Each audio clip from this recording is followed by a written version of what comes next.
नमस्कार friends, Pallavi take channel में आप सबका स्वागत है। आज हिस्ट्री का प्रश्न लेकर आए हैं। जो प्रश्न हमेशा किसी न किसी एग्जाम्स में आते रहते हैं, ये सभी प्रश्न आए हुए हैं और आगे भी आने की पूरी संभावना है। तो चलिए बढ़ते हैं आज के इतिहास प्रश्न की ओर। आज का जो हिस्ट्री का क्वेश्चन है वो हमने लिया है जैन धर्म और बौद्ध धर्म से। इन दोनों धर्मों से जो भी प्रश्न बनते हैं वो प्रश्न हमने लिया है। चलिए बढ़ते हैं, पहला प्रश्न देखते हैं। एशिया का ज्योतिपुंज किसे कहा जाता है? ऑप्शन है गौतम बुद्ध, महावीर स्वामी, चंद्रगुप्त मौर्य या महात्मा गांधी। तो इस प्रश्न का सही जवाब है ए, महात्मा बुद्ध। एशिया का किन्हें कहा जाता है? एशिया का ज्योतिपुंज महात्मा बुद्ध को कहा जाता है। अब बढ़ते हैं दूसरे प्रश्न की ओर। आज का दूसरा प्रश्न है महात्मा बुद्ध का जन्म कब हुआ था? ऑप्शन है 463 ईसा पूर्व, 563 ईसा पूर्व, 483 ईसा पूर्व या 583 ईसा पूर्व। तो इस प्रश्न का सही जवाब है 563 ईसा पूर्व। Option B is correct answer. Mahatma Buddha का जन्म 563 ईसा पूर्व में हुआ था। तीसरा प्रश्न देखते हैं आज का। तीसरा प्रश्न है गौतम बुद्ध के पिता का नाम क्या था? ऑप्शन है ए अयोधन, बी दुर्योधन, सी सुद्योधन या डी महावीर। तो इस प्रश्न का सही जवाब है सी सुद्योधन। गौतम बुद्ध के पिता का नाम सुद्योधन था। अच्छा, इनकी माता का नाम क्या था? तो माता का नाम था माया देवी। माता दो थे, महामाया देवी भी कहा जाता है या महामाया देवी या सिर्फ माया देवी भी कहीं कहीं मिलता है देखने को। इनके माता का नाम महामाया देवी या माया देवी।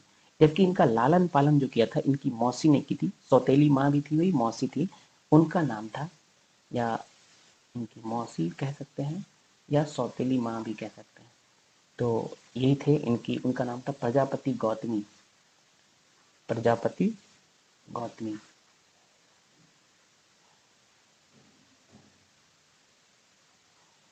प्रजापति गौतमी। ये थोड़ा अच्छे से नहीं लिखाया।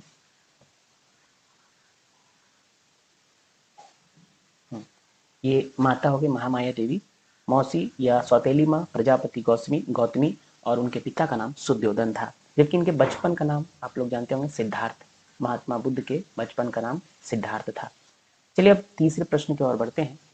आज का तीसरा प्रश्न है महात्मा बुद्ध के प्रथम गुरु कौन हुए? कौन नहीं होगा, ये गलत किया हुआ है, ये होंगे कौन। महात्मा बुद्ध के प्रथम गुरु कौन हुए? ऑप्शन हैं अलार कलाम, बी बिंबिसार, सी चारवाक या डी रुद्र करामपुत। तो इनके प्रथम गुरु जो हुए वो अलार कलाम हुए। महात्मा बुद्ध के प्रथम गुरु अलार कलाम, क्योंकि महात्मा बुद्ध ने गृह त्याग करने के बाद वैशाली के अलार कलाम से सांख्य दर्शन की शिक्षा ग्रहण की थी। इनसे इन्होंने कौन सी शिक्षा ग्रहण की थी? सांख्य दर्शन। ये इंपॉर्टेंट है, सांख्य दर्शन। सांख्य दर्शन की शिक्षा ग्रहण की थी महात्मा बुद्ध ने अलार कलाम से, और अलार कलाम ही प्रथम गुरु हो गए। चलिए अब बढ़ते हैं अगले प्रश्न की ओर। आज का अगला प्रश्न है बुद्ध के गृह त्याग को बौद्ध धर्म में क्या कहा जाता है? ऑप्शन है महापरिनिर्वाण, महाभिनिष्क्रमण, धर्म चक्र प्रवर्तन या बोधिसत्व। तो इस प्रश्न का सही जवाब है ए महापरिनिर्वाण। सॉरी, ये महापरिनिर्वाण नहीं होगा। महापरिनिर्वाण बुद्ध के मृत्यु को कहा जाता है। बुद्ध के मृत्यु प्राप्त करने की घटना को कहा जाता है महापरिनिर्वाण। जबकि महाभिनिष्क्रमण जो है वो उन्हें कहा जाता है बुद्ध के गृह त्याग को। महाभिनिष्क्रमण, आपका जो सही जवाब है वो है महाभिनिष्क्रमण। इसके अलावा धर्म चक्र प्रवर्तन किन्हें कहा जाता है? तो धर्म चक्र प्रवर्तन कहा जाता है, ये बुद्ध ने अपना जो प्रथम उपदेश दिया, ये प्रथम उपदेश को प्रथम उपदेश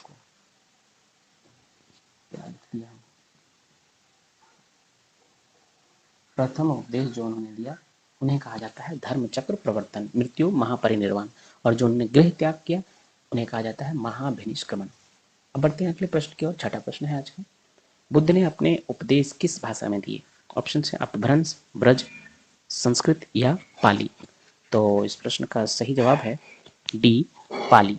बुद्ध ने अपने जो सभी उपदेश दिए वो पाली भाषा में दिए। इसके अलावा ये पाली भाषा जनसाधारण की भाषा थी, पाली भाषा। इसके अलावा जो उनके तीनों पिटक हैं, बुद्ध बौद्ध ग्रंथ, 3 पिटक हैं, उनमें है विनय पिटक, सूत्र पिटक, अभिधम पिटक। ये तीनों पिटक भी पाली भाषा में ही लिखे गए हैं। 7वां प्रश्न देखते हैं आज का। बुद्ध ने अपना प्रथम उपदेश कहाँ दिया था? ऑप्शन है ए राजगृह, बी पाटलिपुत्र, सी सारनाथ या डी वैशाली। तो इस प्रश्न का सही जवाब है सी सारनाथ। बी बुद्ध ने सी सारनाथ में अपना प्रथम उपदेश दिए थे। 8वां प्रश्न है जैन धर्म के संस्थापक एवं प्रथम तीर्थंकर कौन थे? ऑप्शन है ए ऋषभदेव, बी अश्वसेन, सी महावीर या डी पार्श्वनाथ। तो इस प्रश्न का सही जवाब है ए ऋषभदेव। जैन धर्म के प्रथम संस्थापक, सॉरी प्रथम तीर्थंकर या संस्थापक उन्हें कह सकते हैं, ये थे ऋषभदेव। जबकि महावीर जो थे ये 24वें तीर्थंकर थे, ये थे 24वें। इसके अलावा पार्श्वनाथ भी जान सकते हैं, ये 23वें तीर्थंकर थे। पार्श्वनाथ 23वें तीर्थंकर थे। तो अब बढ़ते हैं अगले प्रश्न की ओर। आपका अगला प्रश्न देखते हैं। 9वां प्रश्न है महावीर स्वामी का जन्म कब हुआ था? ऑप्शन है ए 565 ईसा पूर्व, बी 545 ईसा पूर्व, सी 540 ईसा पूर्व या डी 440 ईसा पूर्व।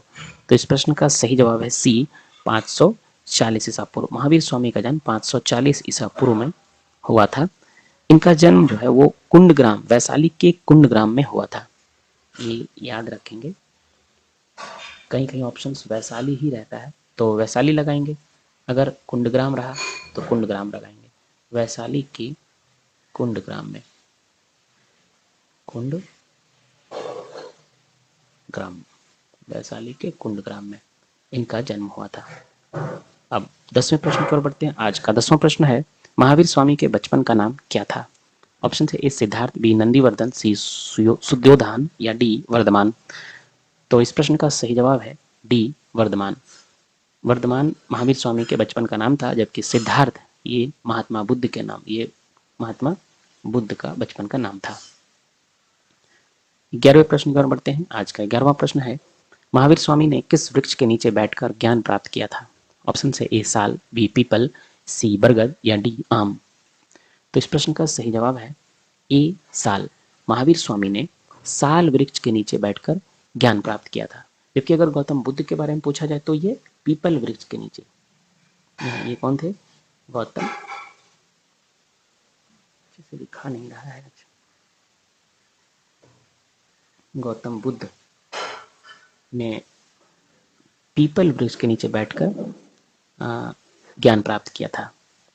इन 6 वर्ष की कड़ी तपस्या की थी पीपल वृक्ष के नीचे, ये बौद्ध गया में।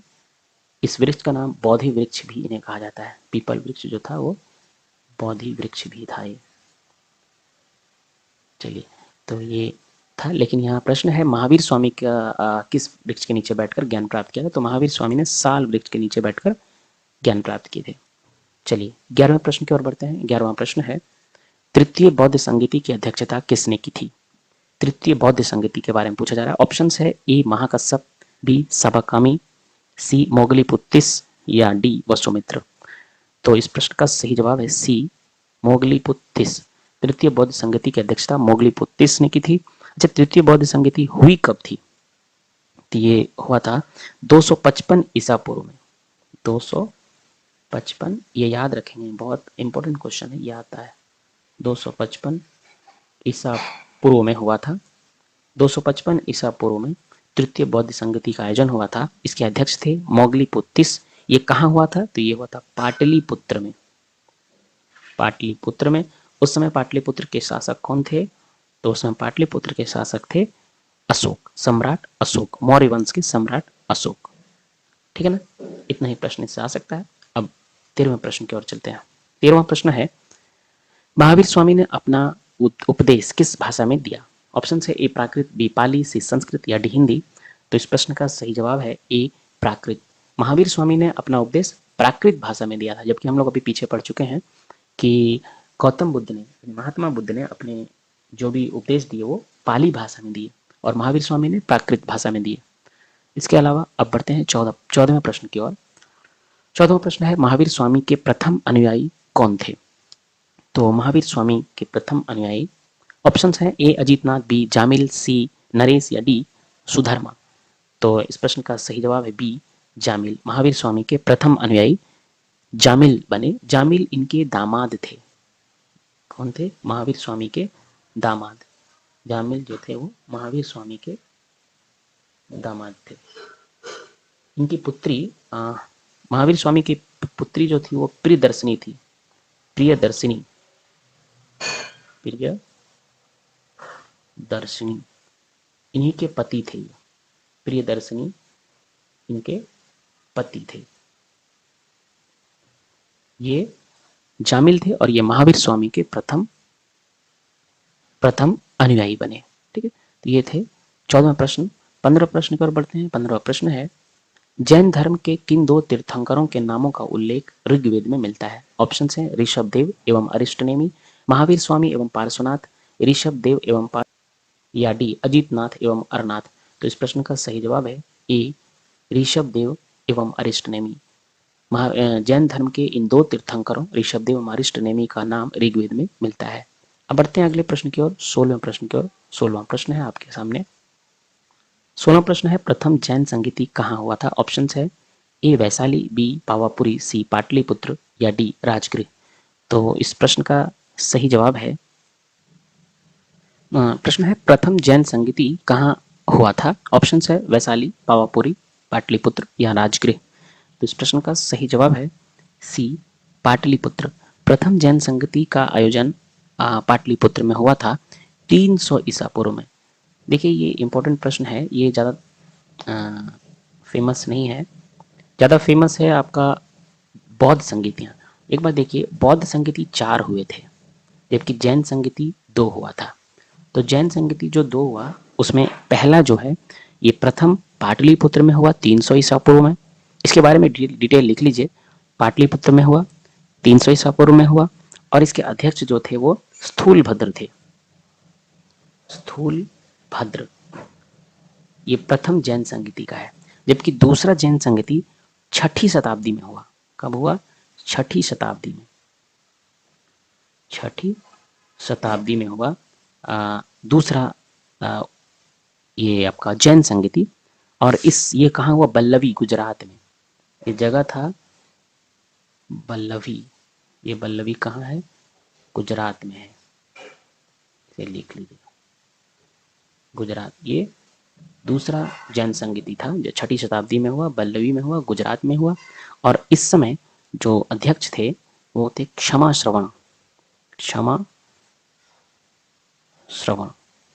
श्रवण इसके अध्यक्ष थे। तो ये याद रखेंगे, इंपॉर्टेंट है।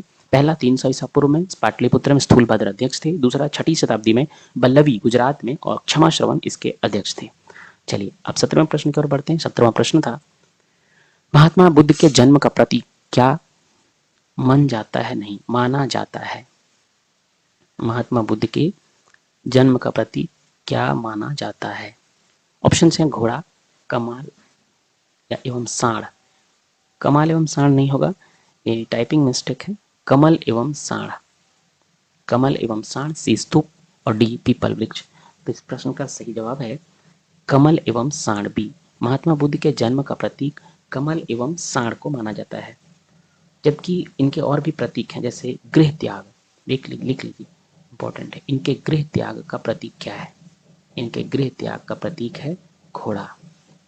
महात्मा बुद्ध के गृह त्याग का प्रतीक, पहला तो देख लिए, जन्म का प्रतीक कमल एवं साढ़, गृह त्याग का प्रतीक घोड़ा, ज्ञान का प्रतीक, इनके ज्ञान का प्रतीक यह है पीपल वृक्ष, क्योंकि पीपल वृक्ष के नीचे ही इन्होंने ज्ञान की प्राप्ति की थी, इसलिए ज्ञान का प्रतीक है पीपल वृक्ष। निर्वाण, इनका जो निर्वाण हुआ यानी मृत्यु जो हुई, उनका प्रतीक क्या है? इनके निर्वाण का प्रतीक, इनकी जो मृत्यु हुई उनका प्रतीक है पद चिन्ह। इनके पद का जो चिन्ह है वही प्रतीक है इनके निर्वाण का। जबकि एक आखिरी है, मृत्यु का प्रतीक जो है इनका वो है निर्वाण, अलग होता है, मोक्ष टाइप, जिसको हिंदू धर्म में मोक्ष बोलते हैं, वही निर्वाण होता है उनका। उनका है पद चिन्ह और मृत्यु का है स्तूप। ये 4 याद रखेंगे। जन्म जो है उनका, जन्म का प्रतीक कमल एवं साण, गृह त्याग का घोड़ा, ज्ञान का प्रतीक पीपल वृक्ष, निर्वाण का प्रतीक पद चिन्ह और मृत्यु का प्रतीक स्तूप। चलिए 18वें प्रश्न की ओर बढ़ते हैं। 18वां प्रश्न, मथुरा कला का संबंध किस धर्म से है? ऑप्शन है बौद्ध धर्म, शैव धर्म, जैन धर्म या वैष्णव धर्म। तो इस प्रश्न का सही जवाब है सी, जैन धर्म। मथुरा कला का संबंध जैन धर्म से है। अब 19वें प्रश्न की ओर बढ़ते हैं। 19वां प्रश्न है, निम्न में से क्या जैन धर्म के त्रिरत्न में शामिल नहीं है? ऑप्शन है ए सम्यक दर्शन, बी सम्यक ज्ञान, सी सम्यक आचरण या डी सम्यक दृष्टि। तो इस प्रश्न का सही जवाब है डी सम्यक दृष्टि। सम्यक दृष्टि जैन धर्म के त्रिरत्न में शामिल नहीं है। जैन धर्म के त्रिरत्न में ये तीनों शामिल हैं।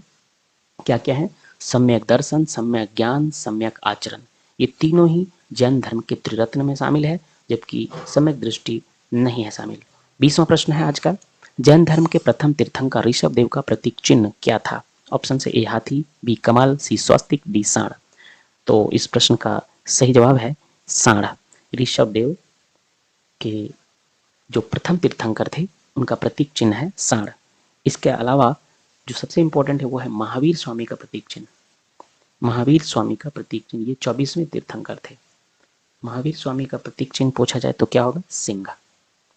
महावीर, 2-3 इंपॉर्टेंट लिख लीजिए जो हमेशा आता है। महावीर स्वामी का प्रतीक चिन्ह आपका सिंह हो गया। पार्श्वनाथ, झारखंड के एक जगह है पार्श्वनाथ, गिरिडीह जिला में पार्श्वनाथ, पारसनाथ की पहाड़ी है। ये पार्श्वनाथ के लिए फेमस पर्यटन जगह है। तो जो पार्श्वनाथ थे इनका प्रतीक चिन्ह क्या होगा? पार्श्वनाथ का प्रतीक चिन्ह है सर्प। सर्प जो है वो पार्श्वनाथ का प्रतीक चिन्ह है।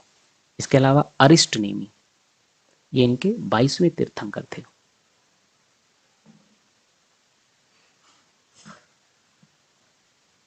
अरिष्ट नेमी, इनका प्रतीक चिन्ह शंख। हो गए, आप 4 के देख लिए, यही इंपॉर्टेंट है।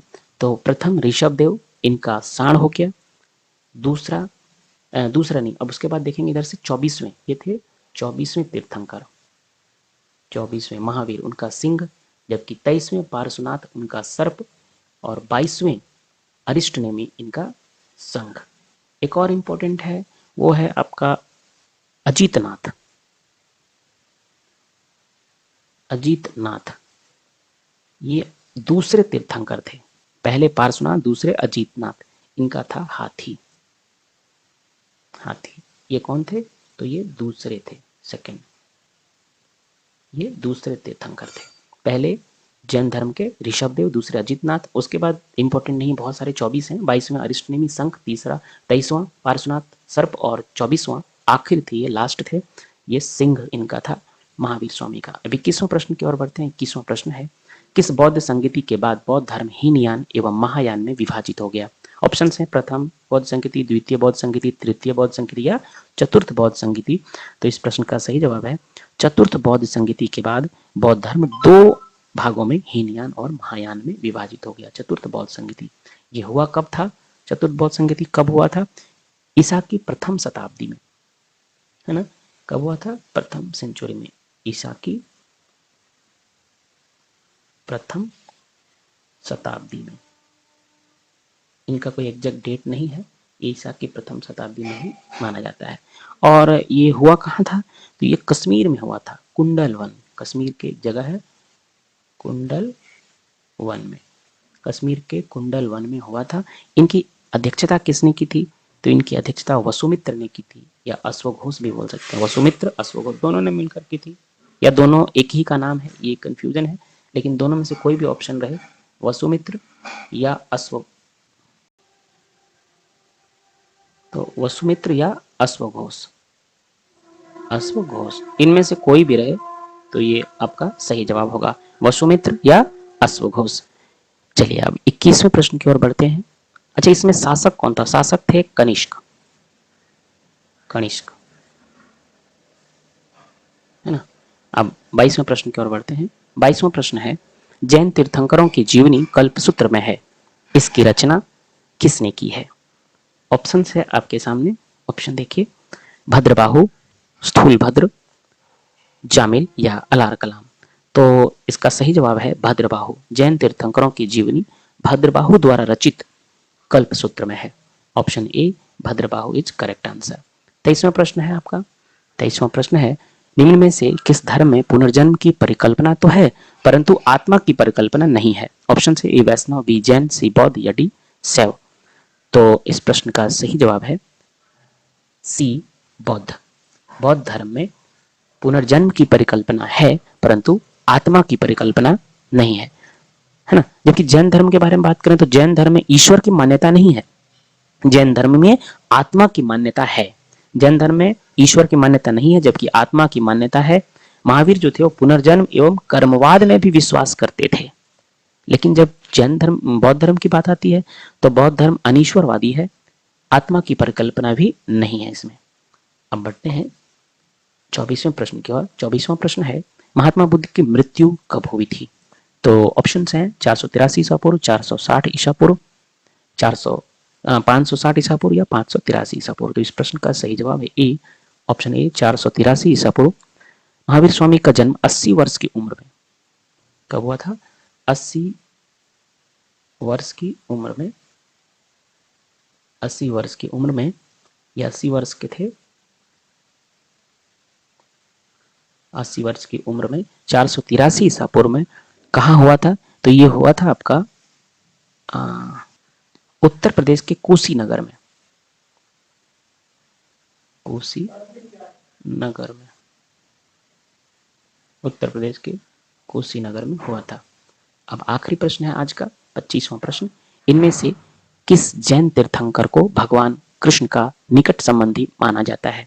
ऑप्शन है ए अरिष्टनेमी, ए ऋषभदेव, बी अरिष्टनेमी, सी अजीतनाथ या डी पार्श्वनाथ। तो इस प्रश्न का सही जवाब है बी अरिष्टनेमी। अरिष्टनेमी को भगवान कृष्ण का निकट संबंधी माना जाता है। Option B is correct answer. ऐसा पुराणों और वेदों के अनुसार। इसके अलावा ऋग्वेद में भी जो जिन दो तीर्थंकरों का उल्लेख है उनमें एक है अरिष्टनेमी। तो इनके अनुसार अरिष्टनेमी को भगवान कृष्ण का निकट संबंधी माना जाता है। तो ये थे आज के 25 महत्वपूर्ण प्रश्न। हमारे चैनल को सब्सक्राइब कीजिए। सभी चैप्टर से फुल सिलेबस आपको history, geography, political science, science में फिजिक्स, केमिस्ट्री, बायोलॉजी सभी के इंपॉर्टेंट प्रश्न आएंगे, मैथ्स भी आएंगे। इसके अलावा डिटेल भी पढ़ाया जाएगा। तो चैनल को सब्सक्राइब कीजिए, शेयर कीजिए अपने दोस्तों में। फुल एजुकेशन आपको मिलेगा यहाँ पे जॉब के लिए, जो भी रेलवे ग्रुप डी है, एसएससी है, सीजीएल है, इसके अलावा एनटीपीसी है, सभी एग्जाम्स के लिए जो भी इंपॉर्टेंट क्वेश्चंस होंगे सभी यहाँ पे मिलेंगे। चैनल पे बने रहिए, सब्सक्राइब कीजिए। जय हिंद, धन्यवाद।